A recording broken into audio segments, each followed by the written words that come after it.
Hello class, in this video I'll discuss thermochemistry focusing on lesson 7.1 and 7.2.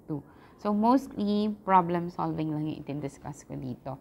So yung ibang concept na discuss na rin natin during the synchronous classes.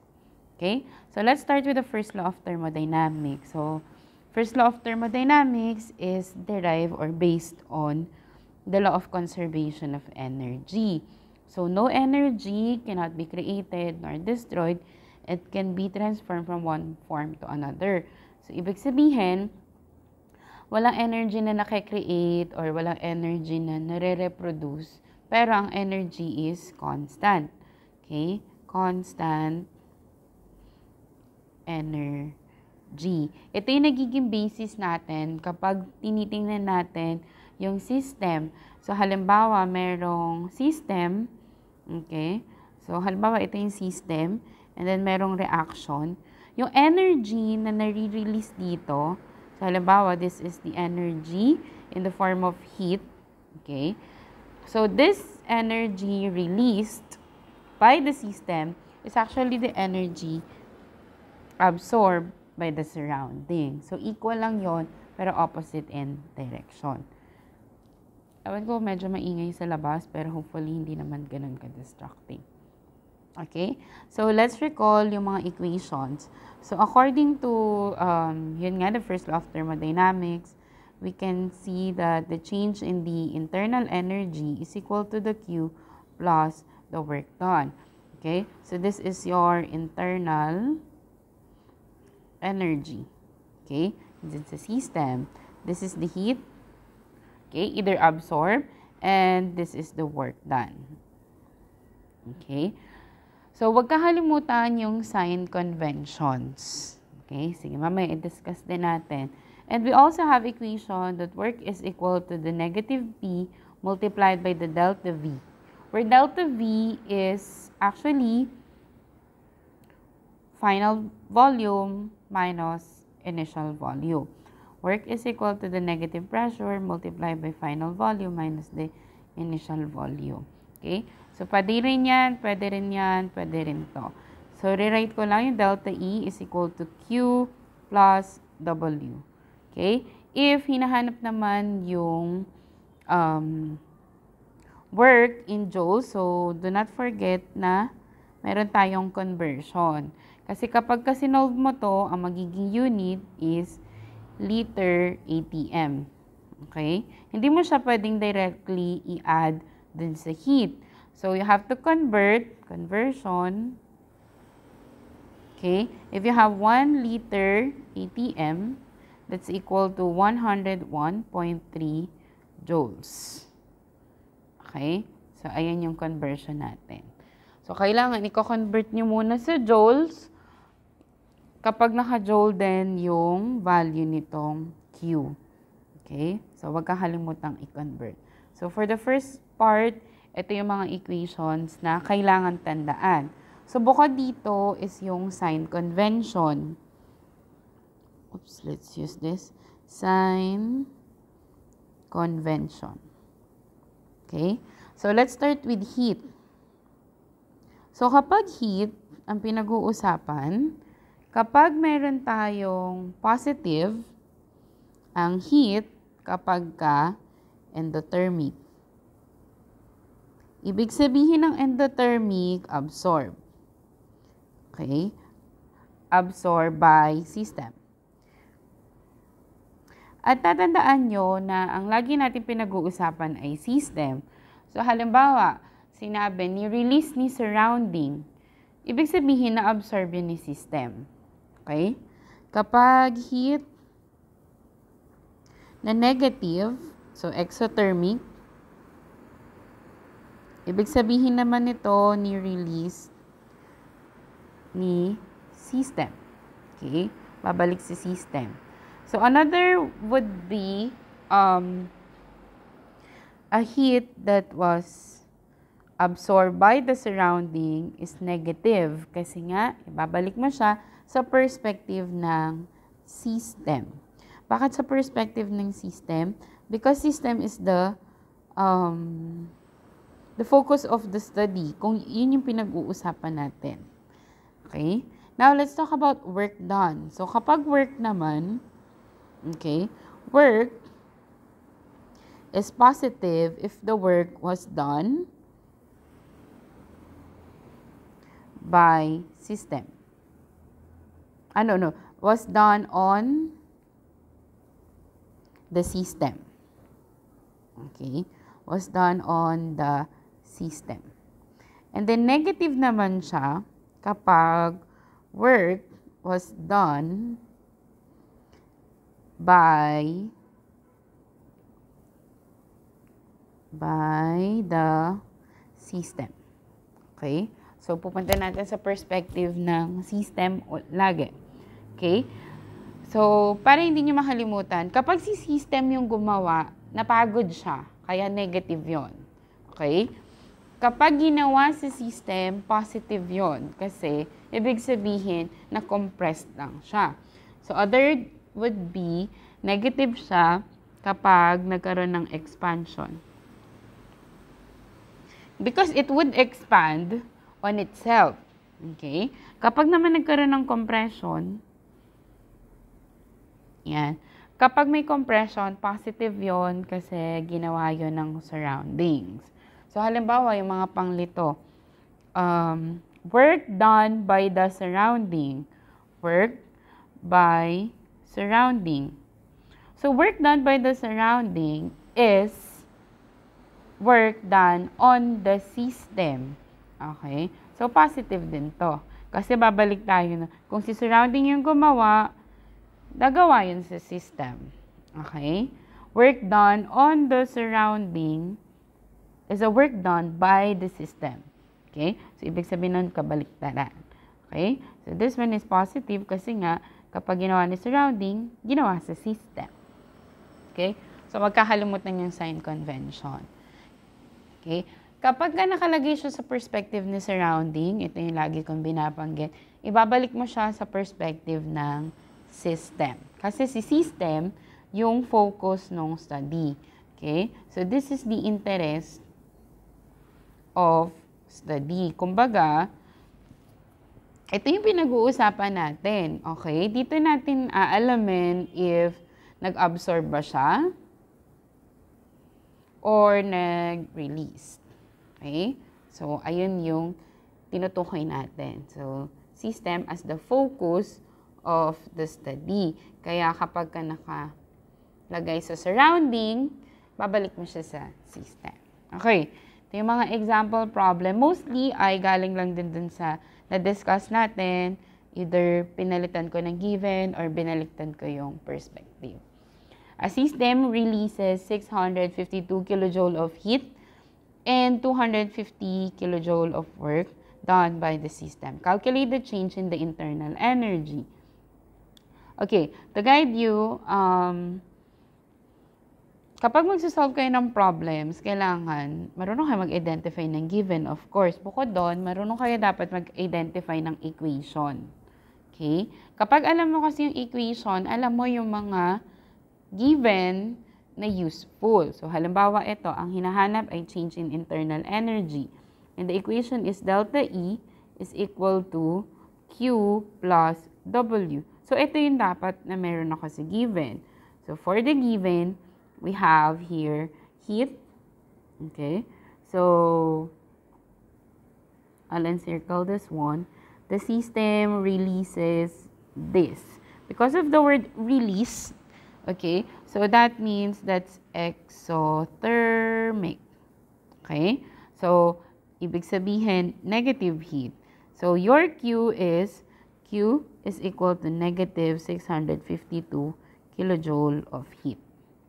Okay? And then, we also have here 250 kilojoule of work done by the system. Done by the system is negative. Okay? Kasi siya yung nag-do ng work. So, work is equal to negative 250 kilojoule of heat. Meron pang ibang given? Wala na. Okay? Tandaan lang na kapag magkaiba yung unit, you have to convert it in a way na magiging pareha sila. So, kapag kilojoule yung isa, joule yung isa, dapat gawing parehas na either kilojoule or joule. So, we are asked to find the delta E. And then we have here the equation. And then solution would be negative 652 kilojoule plus negative 250 kilojoule. Okay? So, yun yung importance. Kaya dapat, kahit alam mo na plus yan, titingnan mo yung sign. Okay? So, delta E is now equal to, so input ko sa calculator muna, 652 plus negative 902. Okay? So, the answer is negative 902 kilojoule of heat. So, ibig sabihin, dun sa buong system, ito yung change in the internal energy. Okay? Bakit mataas yung change in internal energy? Change in internal energy. Kasi, yung system na mismo yung nag-release, yung system pa yung nag-do ng work. Okay? So, mas madaming energy yung nare-release sa kanya. Kasi, siya na yung nag-work, siya pa yung nag-release ng heat. Okay? So, this is the change in the energy. Next. When gasoline burns a car engine, the heat released causes the products carbon dioxide and water to expand. Okay? So, merong combustion na nangyari, which pushes the piston outward. The excess heat is removed by the car's cooling system. Okay? If the expanding gas do 675 joule of work on the piston, and the system loses 480 joule to the surrounding as heat, calculate the change in the internal energy. So, ganun pa din naman. So, we have the delta E is equal to Q plus W. Pero tingnan natin yung values. So, we have here the expanding gas do work on the piston. Okay? Yung gas yung nag-do ng work. Okay? So, kung siya yung nag-do ng work, that would be negative. Okay? Again, di ba, pagka expansion, negative work. So, we have here a negative work done. And then, the system loses. Kung nawalan siya, nag-release. So, that will be negative 480 joule plus negative 675 joule. Okay? So, delta E, almost same with the first one, negative 480 plus negative 675. Okay? So, that will be negative 1155. Then, copy the common unit. Ayan. Okay? Ayan siya. Next, what is the change in the internal energy? Ay, pare-parehas yung yung naging tanong. Sorry, namili lang ako ng tanong kanina. Hindi ko pa ito nasagot lahat. So, what is the change in the internal energy of the system if the surrounding gains 200? Ayan. Oh, ito naman. If the surrounding gain, so, bilugan ko siya. Okay. Tandaan that a gain in the surrounding is a release from the system. Okay? Natanggap na surrounding, ibig sabihin, ni-release ni system. Hindi ibig sabihin na nakita mo yung word na gain, absorb na yon. So, tingnan mo sino nag-gain. Ang nag-gain ay sa surrounding. So, kung ang surrounding yung nag-gain, Q is negative 250 joule. So, again, lagay ko dito, surrounding gain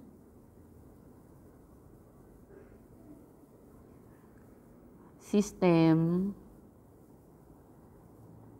loses. Okay? So, siya nawala. Babalik natin sa perspective ni system. So, negative yon. Okay? And then, next would be, we have here 400 kilojoule of work performed by the surrounding. So, Si surrounding naman yung nag-compress. So, our work done would be performed by the surrounding. So, that means it was work done on the system. So, that's positive 470 joule.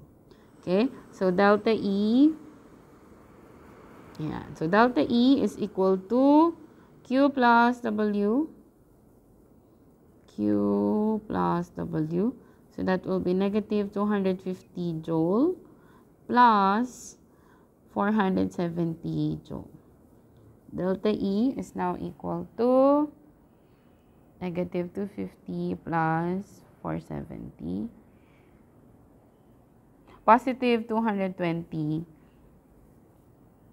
joule. Okay? Same din. Calculate the change in the internal energy. Okay, ito naman.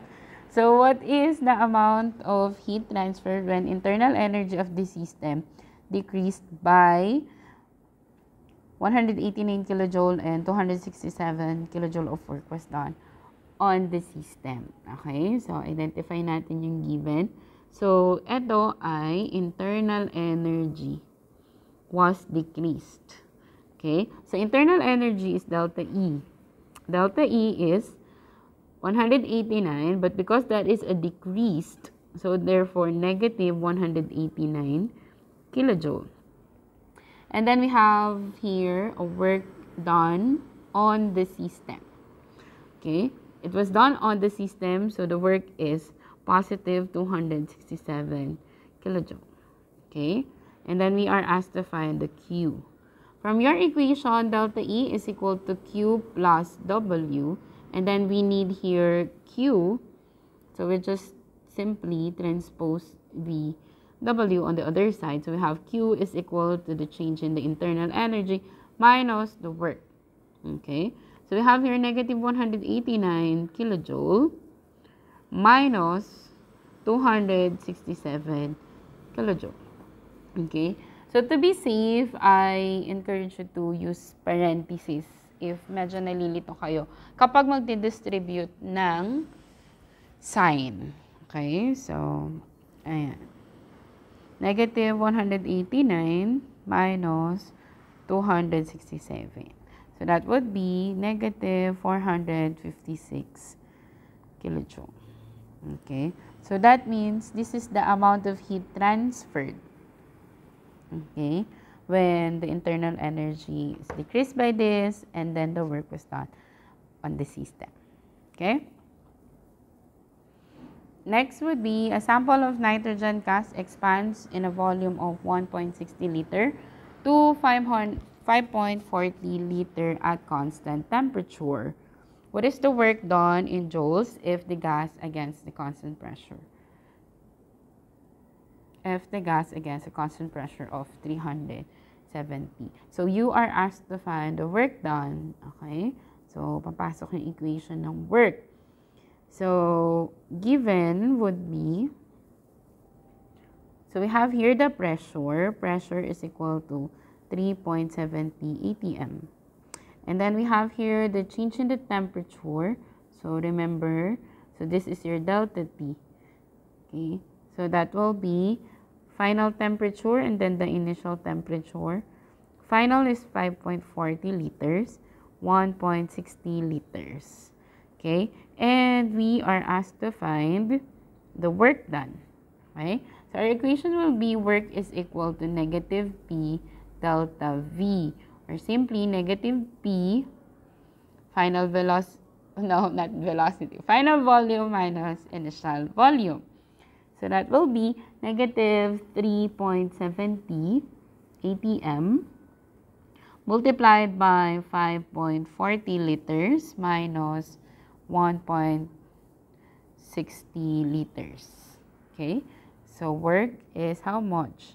Negative 3.70, oops, 70 multiplied by 5.4 minus 1.6.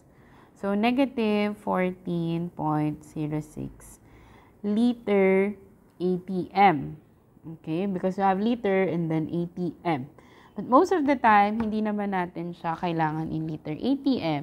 So, para ma-compare natin siya sa heat, we convert this to joule. Okay? So, convert to joules. Okay lang din sa akin na diretso nyo na dito yung ano natin. So, that will be 1 liter ATM is 101.3 joules. Okay? So, yan. How much would that be? Equals times 101.3. That is negative 1.4, negative 1,424 joules. Okay? Tapos pag gusto mong i-convert sa kilojoule divided by 1,000, this is also equal to negative 1.4 kilojoules. 4.2. Okay? So, ayan, tinatanong pala dito in joules. Kaya kailangan mo siyang i-convert. So, tanggalin na natin yung naka-kilojoules. What is the work done in joules? So, ito yun. Okay? So, huwag kakalimutan yung conversion factor natin. So, anong ibig sabihin ng negative work done? Again, a negative work done, okay, kapag negative work is expansion. Okay? Nag-expand ba? Yes. So, from maliit na volume hanggang sa malaki. Kasi, di ba, pag yung gas, halimbawa, ito yung gas, sabihin natin na ito yung pinaka-container, tapos may takip to dito. Tapos, mag-expand siya dito. Lalaki yung volume. Okay? Pero, paano siya mag-expand? It would expand on its own. So, that's a work done by the system. Kaya negative. Okay? Expansion is a work done by the system. Okay, next. So, ayun lang. And then, ayun lang yung first part. Now, let's talk about thermochemical equations. So, sa thermochemical equations, we talked about enthalpy. Okay? Enthalpy. Okay? So, enthalpy is H. So, if we have a thermochemical equation, the amount of heat, okay, in this reaction is usually denoted as delta H Rxn. So, that is the enthalpy of the reaction. Okay? And here, we'll be using stoichiometry to identify the amount of heat, the amount of mass, consumed or released or decomposed in a reaction. So, in the thermochemical equation, you can see here the mass relation or yung balanced chemical equation and the enthalpy. Okay, so, lagi may enthalpy siya. Because we're looking at the enthalpy, kaya siya amount of heat, kasi kaya siya thermochemical equation. So, the question here is how many kilojoules of energy will be needed to decompose 42.8 grams of dinitrogen pentaoxide, okay, and 2O5. So, first thing to do is to check if the equation is balanced. Most of the time, if you can see here, coefficients, this means that this is balanced. So, look at N, we have 4, O is 10. Here we have 4, and then O is 4 times 2 is 8 plus 2. Then, balanced naman siya. Okay? So, how to solve this? Ako, for the given, you just write what is needed to be done. So, 42.8 grams of N2O5. You need this. You need to convert this in kilojoules. Okay? So, okay na yan as given. And then, you just write here the given, 42.8 grams of dinitrogen pentaoxide multiplied by, so, here, dahil stoichiometry lang, unit analysis lang, kailangan mo makancel yung grams. So, gagamitin mo yung molar mass. Okay? Pag wala yung molar mass, hanapin sa periodic table of elements. Okay? Iko-compute yun, syempre. So, dito meron na. So, to cancel gram, yun yung nasa ilalim. Sa taas yung mole. Okay? So, for every 1 mole of N2O5, meron tayong 108.2. Okay? And then, we can cancel here grams. And then, we need kilojoules. So, to have kilojoules, we'll be using the enthalpy of the reaction. So, that will be multiplied by, this means 110 kilojoule per 1 mole. Okay? So, to cancel mole, we have here 1 mole sa ilalim. No, not 1 mole. We have to look here yung ito, 110 kilojoule. And then we have to look at how many moles of that substance is present in the chemical reaction. So we have here 2 moles. Okay? So that means we have here 110 kilojoule over 2 moles. Okay? So ito, bakit 2? Again, kasi nga 2 at ito yung kino-convert natin. Okay? So ibig sabihin, para mag-proceed yung chemical reaction, you need 2 moles of these to have this expected amount of change in energy. Okay? So that should be 2 moles of N2O5. Okay? And then we can cancel out here moles. Ayan. And then just solve. Solve for that. Okay. So gamitin nyo yung fraction bar sa calculator. And then lahat ng nasa numerator, ilagay nyo sa numerator. 42.8 times 110 over 108.2 times 2. So that is 21.75 kilojoule of heat. Okay? So yun naman yung tinatanong dito. How many kilojoules of energy? Okay? Ayan. Okay. Next. Given the thermochemical equation, again, so we have here this and then this. Calculate the amount of heat in kilojoule given off when 87.9 grams of sulfur dioxide is converted to SO3. So, this sulfur dioxide is converted to SO3. Yun yung pinapakita ng reaction. Okay? So, let's write again. For the given, we have 87.9 grams.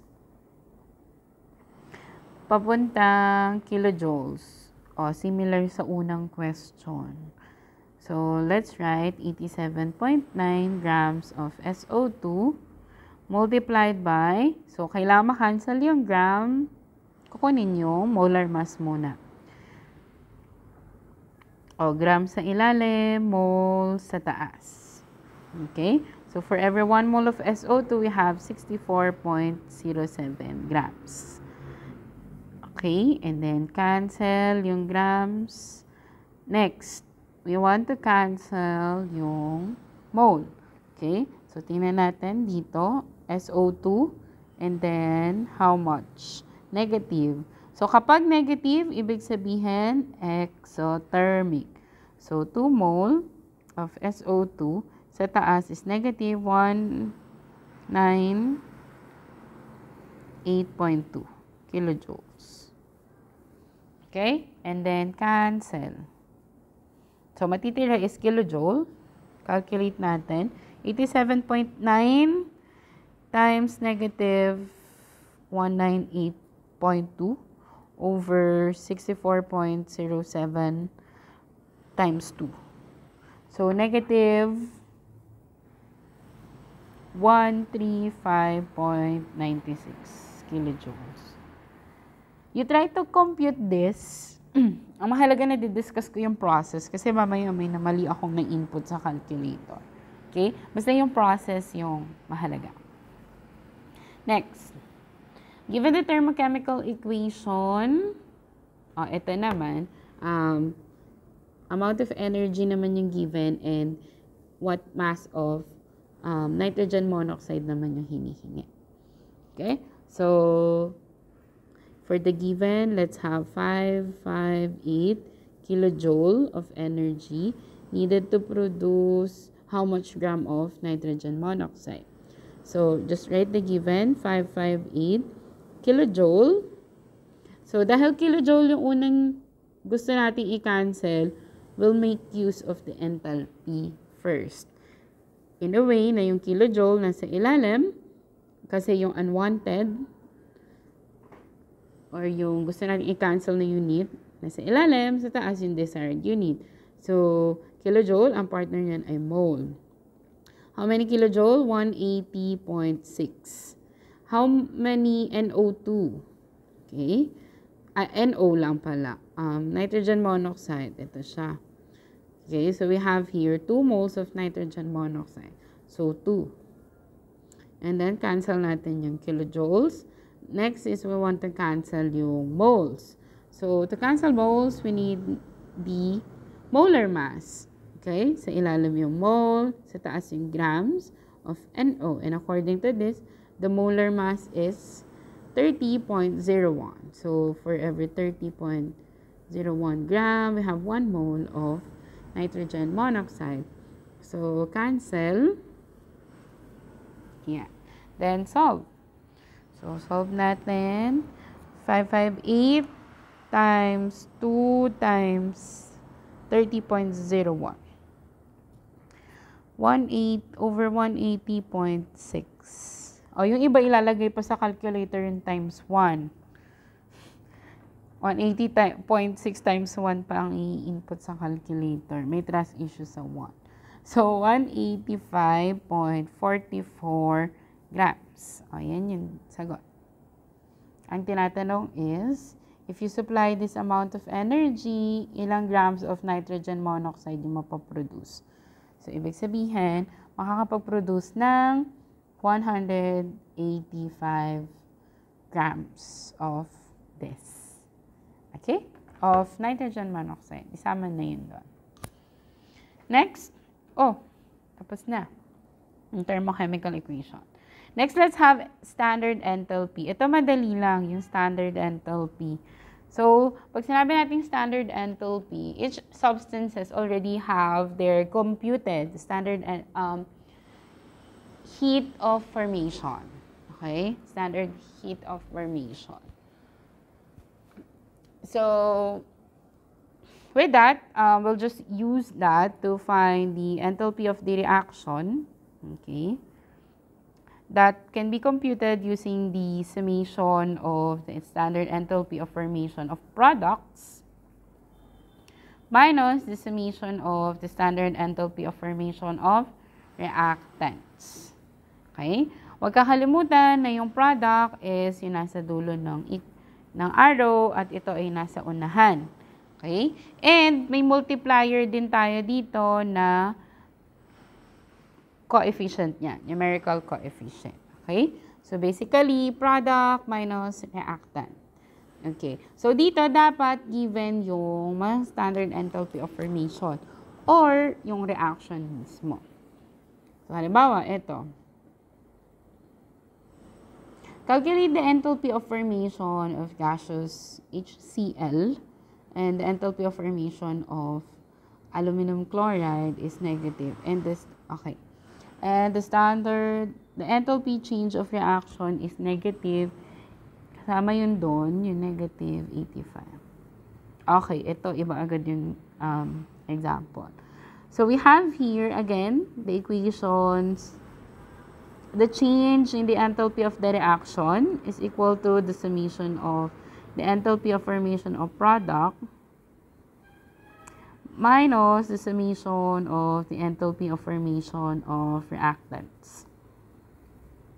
Okay? So, ano yung mga product? Ito yung mga product at ito yung reactant. Tapos may multiplier yan na number of moles. Okay? Pero dito, hindi naman ito yung hinahanap. Ang hinahanap ay ito. Okay? Kasi yan yung wala. O, substitute natin yung given ngayon. So, the given or you have here the change in the enthalpy of the reaction.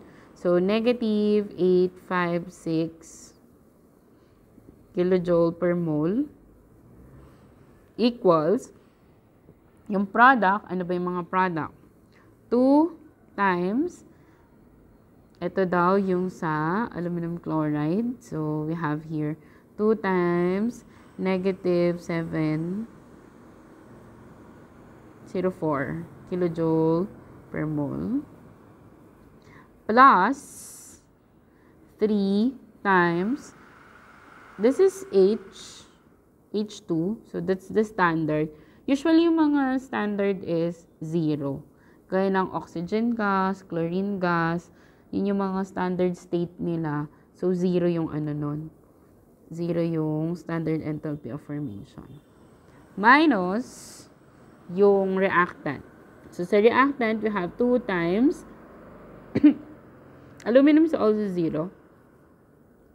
Plus 6 HCl. Okay? Kasi ito nga yung unknown. Okay, simplify natin. Tanggalin natin mga 0. 2 times 0 is 0. So, ano matitira? So, we have here negative 856 kilojoule per mole equals negative 704 times 2. Negative 1408. 08 kilojoule per mole. Minus, syempre itong negative, madidistribute dito. Diba? Minus HCl. 6 HCl. Okay? So, ayan. Kunin natin yung space. Okay. Dahil gusto natin na positive yung sagot natin, ililipat natin to. Pero additive inverse talaga siya. So, dito. Tapos, ito naman, papunta dito. Right? So, that will be 6HCl. 6HCl equal to, so we have now 856 minus 1408. Tinanggal ko na yung ibang given, ibang unit. So, 6HCl equals, diretso na natin para feel ko naman naiintindihan niya naman siya immediately. Okay, para HCl na lang, divide na natin to sa 6. Okay, so HCl is now, ayan, 856 minus 1408 divided by 6. Ayan, negative 92. And the common unit is kilojoule per mole. So, therefore, you have here this. For the HCl, ito na yung sagot dyan. Ang tinatanong ko kasi yung sa HCl. Okay? Ayan. Pero ito naman is yung enthalpy ng reaction. Sige, dito tayo. Sa enthalpy ng reaction. So, ito, direct lang dun, substitute lang dun sa equation natin. Okay, calculate the change in the enthalpy of the reaction below using the enthalpies. Okay, so, ito yung gagamitin natin na chemical reaction. Ito yung mga enthalpy ng reaction. Kapag hindi given dito, usually yun yung 0. Halimbawa, yung oxygen gas, wala dyan. Yun yung standard state niya, so 0 yung value nun. Okay, so again, H of Rxn is equal to the summation of the enthalpy of formation ni product minus the summation of the enthalpy of formation ni reactants. Okay? So, yung product natin ay for nitrogen dioxide. So, we have here a bracket. So, that will be 4 times. Ano yun sa NO2? 34. O, di ko na isasama. Lagyan nyo ng unit dun sa quiz. Pero dito, di ko na isasama. Okay? Next. Plus 6 times water or H2O in liquid. Negative 285.8. May product pa ba? Wala na. O, enclose sa bracket minus reactant. So, we have 4 times yung ammonia, which is negative 4, 6. Plus, we have 7, pero yung oxygen is 0. Then, close sa bracket. Ayan, tapos diretso nyo sa calculator. Ayan. Pero hindi na ipakita yung iba. Kaya nga tayo may calculator para pasimplihin yung buhay natin. So, diretso na natin. Just make sure to use bracket or several parentheses so that your answer would not change. So, negative 285.6 minus 4 times negative 46. O, ilalagay pa nung iba yung 0 kahit wala nang effect yun. Ayan, wala na yan. So, huwag nyo nang isama siya. So, the answer is negative 139.3.6. Counter check ko, negative 434 plus 6, negative 285. Ayun. May mali ako nang napindot. Ayan. Ang sagot 948. Ayan. 4.8. And then the unit is kilojoule per mole. So, ganun lang. Ayan yung sa standard enthalpy of formation. Kasi nga, given na yon per substance, meron na tayo. And usually, na mga value na to was measured at around 298 Kelvin or 25 degree Celsius. Yan yung available na mga standard enthalpy of formation. Ito din, calculate the heat of combustion. So, ganun lang din yung gagawin. Delta H Rxn is equal to summation of each formation of product minus the summation of the enthalpy of formation of reactants. Equal to, ano yung mga product natin? Ayan, gagawa pa pala kayo ng balance equation. Gawa pa ng balance equation. So, that will be C6H6 plus O2 yields CO2 plus H2O. Kailangan mo muna itong i-balance bago kayo mag-proceed. So, paano i-balance? Ayan, times 3 para ma-balance yung H. So, meron kang 3. Tapos, ito ay times 6 para ma-balance yung HC. No? So, ilan na yung O mo dito? 12 plus 3. So, that will be 15. Right? So, dito, dapat to 15 over 3. So, ito, para ma-balance, 15 over 2. Kasi 15 yung nasa kabila. So, kung may 2 to dito, 15 over 2 times 2, 15. Okay? Ayan, kaya may fraction. Ganun siya. And then, substitute lang yung values dito kapag na-balance na yung equation. Okay? So, Miss, paano yung balancing ng equation? Remember combustion? Combustion is usually here in the form of fuel added with oxygen, then produce carbon dioxide and water.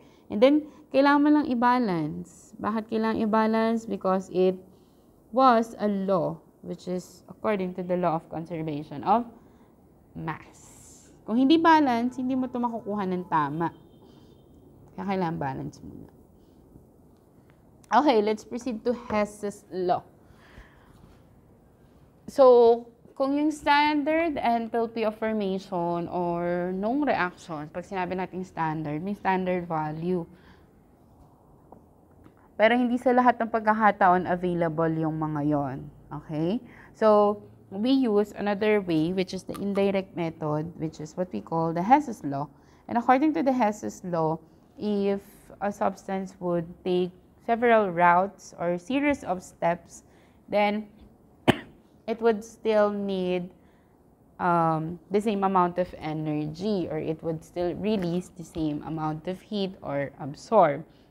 Okay? So with that, ginagamit natin yung ibang mga equations para ma-solve yung mga equations. Kung naaalala nyo to, ito yung target equation. And then, para makuha natin yung enthalpy ng reaction, gagamitin natin to. Ito yung mga pinagdaanan ng iba't ibang substance. Halimbawa, yung HO, ito yung dinaanan niya. Ito yung nagamit na heat. Yung chlorine, ito naman yung way. And then yung HOCl, dito naman. Okay? So, to do that, kailangan i-review natin yung mga ginagawa natin sa isang chemical reaction.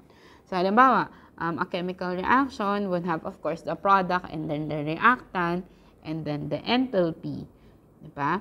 So, you can reverse the equation. Reverse. So, kapag ni-reverse natin, halimbawa, reverse, yung A plus B yields to C with delta H, positive. Okay. Kapag ni-reverse mo to, magiging C yields to A plus B, and then your delta H is now negative. Okay. So, magiging negative na siya. Next. Mamaya yan magme-make sense kapag in-add natin. Yan, nag-negative siya pag ni-reverse natin. Pag nag-multiply tayo sa 2, pwede rin namang mag-multiply. So, if we have here, multiply 2n, halimbawa. Okay? So, A plus B yields to C. Then, we have delta H. Delta H equal to positive. Halimbawa, positive siya. Okay? So, that, kapag minultiply mo sa 2, magiging 2A plus 2B yields 2C, and then your delta H is now 2 times yung positive na value. Okay? Basta nagmamultiply din siya sa 2. Ito yung mahalaga dyan. Next, pwede rin mag-divide. So, ayan. Pwede mag-divide. Pag nag-divide ka, so halimbawa, A plus B divided by 3 naman tayo. 3. Divided by 3 is also multiplying by 1/3 plus B yields C, delta H is positive. Kapag nag-multiply ka sa 1/3, magiging 1/3 A plus 1/3 B yields to 1/3 C. Delta H is now 1/3 times yung value niya. Okay? So, basically, kung ano yung ginagawa mo dun sa entire equation, ginagawa mo siya. Pwede ka rin na mag-reverse and then multiply. So, sabay. And remember that we are actually adding. Okay? Addition. Addition lang tayo. Pero, kapag nakita mo siya in both sides, both reactant side, you add it. Kapag yung isa reactant and then yung product, you subtract it. So, halimbawa, A plus B yields to C, and then we have here A plus X yields to B. Okay? Yung A dito na dalawa, pwede mong i-add. Kasi pareha sila na nasa reactant side. So, that will be 2A. Pero yung B, yung X wala namang kasama. So, ito pinag-add natin. Add. Yan. Pero yung B, isa sa reactant, isa sa product. So, 1 minus 1 is 0. Kaya siya nakakancel. Okay? And then, bring down mo na yung mga wala namang nangyari o walang common term. Ayan. Okay? So, ganun siya. So, pag both sides, you add. Kapag reactant and product, you subtract. Okay? Sige. So, ito, halimbawa, ito yung target equation, ito yung mga equation na gagamitin. So, ang technique would be you focus dun sa mga unique elements or substances. So, halimbawa, ito, HO, ito siya. Si HO lang yung papansinin mo dun sa equation na yon. Si chlorine, ito siya. Okay? Ayan. Pero kung mapapansin mo, yung chlorine element, nag-i-exist siya ng dalawa. So, ipahuli mo na yan kasi eventually susunod din yan sa agos ng equation. Okay? Yung mga komplikado, nakikita mo siya ng isang beses, ng dalawang beses or tatlo, ipapahuli mo na yon or least priority siya. Okay? So, let's target this equation first bago natin to i-compute. So, kailangan kasi mapalabas mo muna yung target equation using this before you solve for the enthalpy. Halimbawa, okay, so gusto ko, ito pa yung mga reminder. Hindi naman sa lahat ng pagkakataon lahat gagamitin mo. Kung yung iba hindi useful, so wag mo nang gamitin. Okay? Kung masosolve mo naman siya ng dalawa lang, okay na yun. Pwede kasi magbigay ng 5 equation, pero 2 doon hindi naman kailangan. O kaya wala ka namang ma-extract doon to get the target equation. So, no need. So, panggulo lang yon. Okay? So, let's start with the first one. So, gusto kong i-target ito, gagamitin ko yung equation 2. I'll start with equation 2 para check ko na to. Okay? Si equation 2, para makuha mo siya, naka 2 siya dito, tapos nasa kabilang side siya. Kailangan mo siya sa reactant side. So, you have to reverse this. Para mapunta siya sa reactant side, kasi sa target equation, nasa reactant siya. And then, kailangan mo lang 1 mole. Okay. Kailangan mo ng 1 mole, kaya di-divide mo siya sa 2. Or simply, you multiply it by 1/2. Okay? 1/2 and divide 2, parehas lang yan. Okay? Wag malilito. Okay, we reverse this and then divided by 2. So, if we reverse this and then times 1/2, 2 times 1/2 is 1. So, HO yields 1/2 times 1. So, that will be 1/2 H2O2. And then, yung delta H ay huwag kakalimutan na kapag ni-reverse, magiging negative 134. And then, nag-multiply tayo sa 1/2 or nag-divide sa 2. Okay? So, i-divide mo siya sa 2. O, lagay ko dito. 1/2. Okay? So, okay na tayo sa una. Pangalawa, ito naman. Yung chlorine gas. Ito. Saan ko siya makukuha? Dito sa equation 1. Diba? Ayan siya. So, para dyan, dahil parehas na silang 1 mole at parehas na sa reactant side, as is lang siya.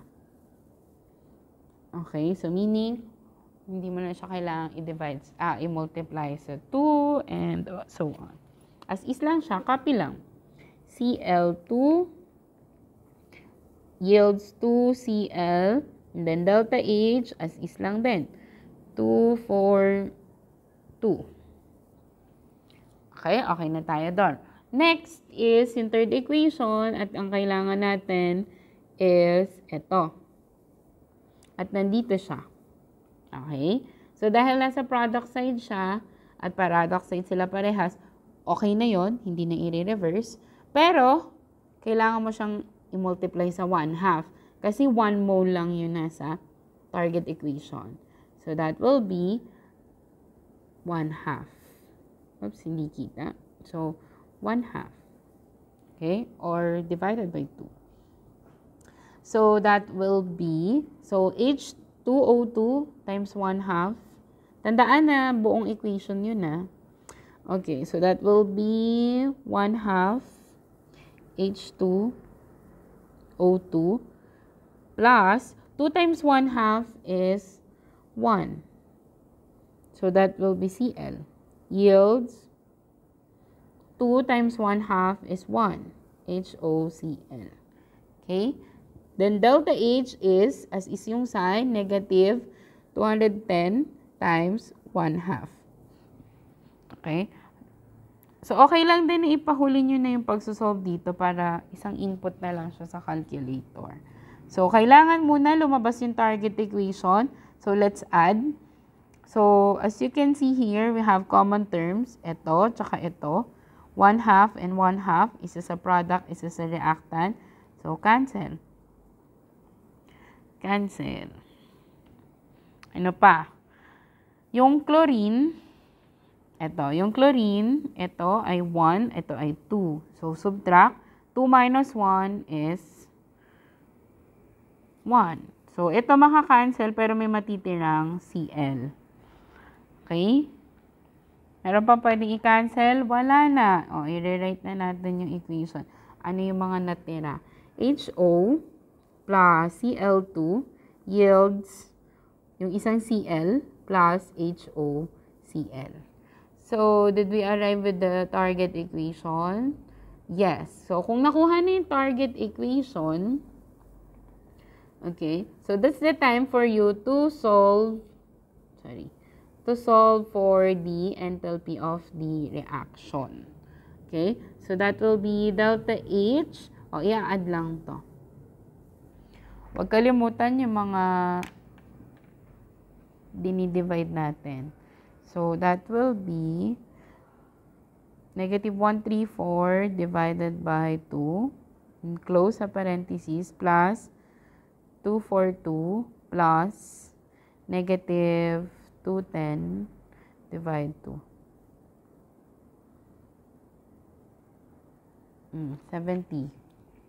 70 kilojoule per mole. Okay? Ayan. Okay. More sample problem. Sige. Ito, simple lang kasi dalawa lang siya. We have here delta, find the enthalpy of the reaction using the following information. So, ito. So, let's see. Sa equation 1, ano yung gagamitin natin? Ano yung papakinabangan natin? Okay? Yung nitrogen tetraoxide. So, ito yun. N2O4. Pero nasa kabilang side. Yung target equation, nasa product. Pero yung nasa given equation, nasa reactant. So, what are we going to do? We reverse.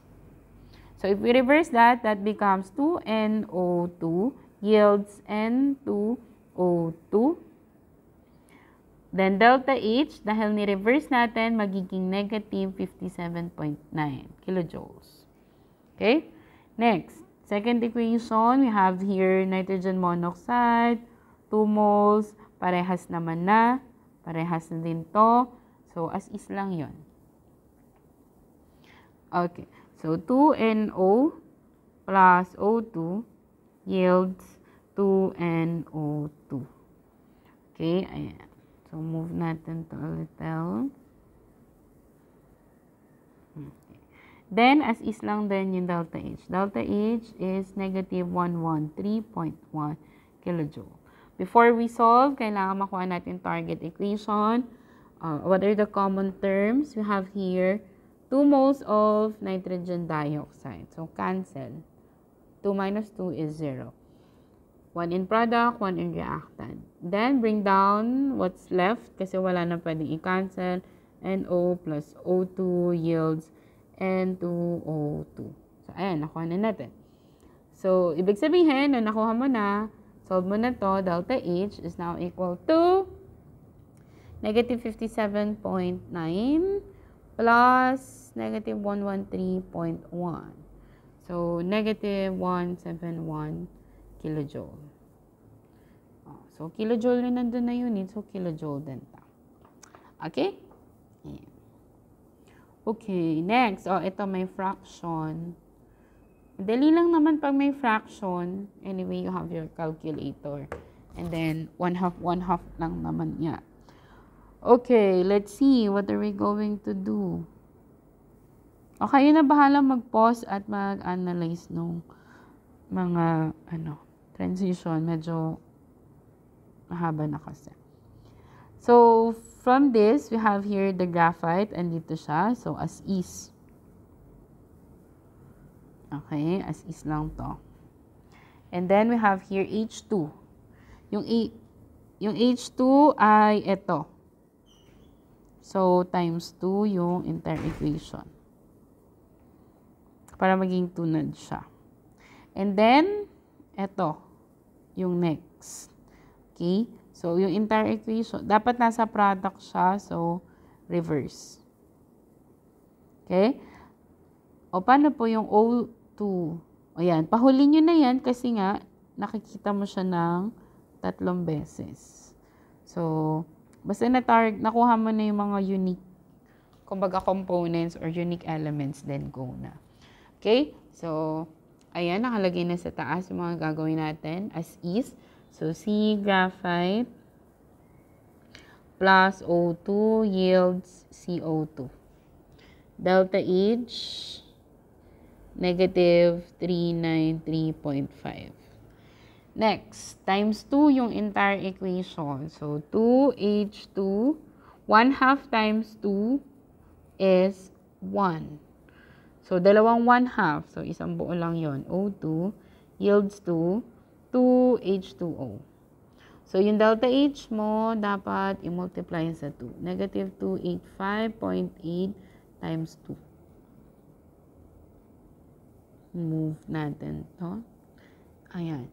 Next, yung third equation natin, i-reverse natin. So, we have here carbon dioxide plus 2H2O yields CH3OH plus 1 and 1/2 O2. Ni-reverse natin, kaya yung delta H na negative magiging positive 726.56. Okay? So, check natin kung lalabas yung target equation. Tanggalin natin yung, yan. So, kailangan lumabas yun. Check natin. Next. Okay, ano yung mga pwede natin i-cancel? We can cancel out carbon dioxide. 1 minus 1. 1 sa product. 1 sa reactant. We also have here H2O2. And H2O2.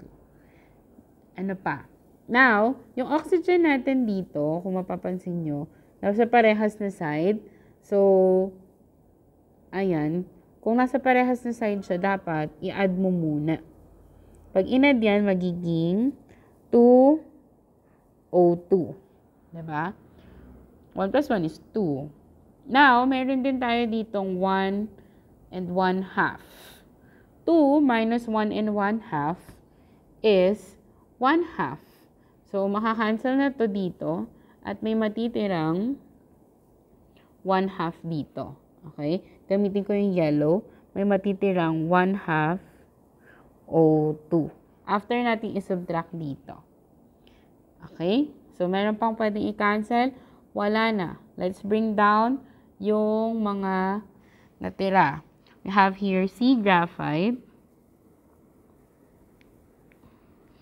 plus 2H2. Ito yon. Plus, may natira doon na 1/2. Plus 1/2 O2. Yields CH3OH. Ito yung target equation. Tsaka to, parehas. Diba? So, dahil parehas sila, we solve this. What will be the answer?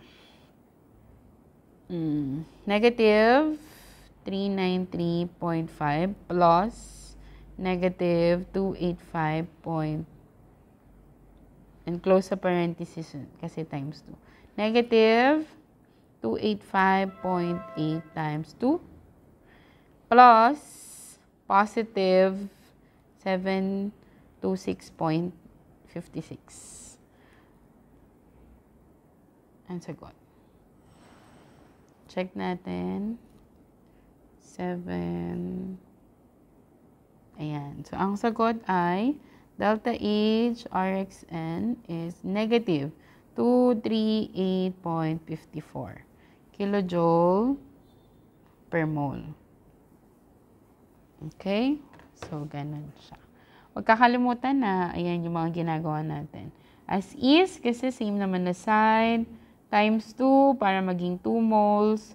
I-reverse para ito malipat sa product side. Okay? So, ganun siya. Next. O, ito madali lang. Sige, last na to. Okay.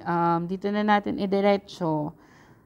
Hanapin natin isa-isa. O, ito, papunta dito. So, same sila na side, pero 4 moles dapat. Kaya ito ay times 2. Next equation, yung kunin natin yung H2O sa next equation.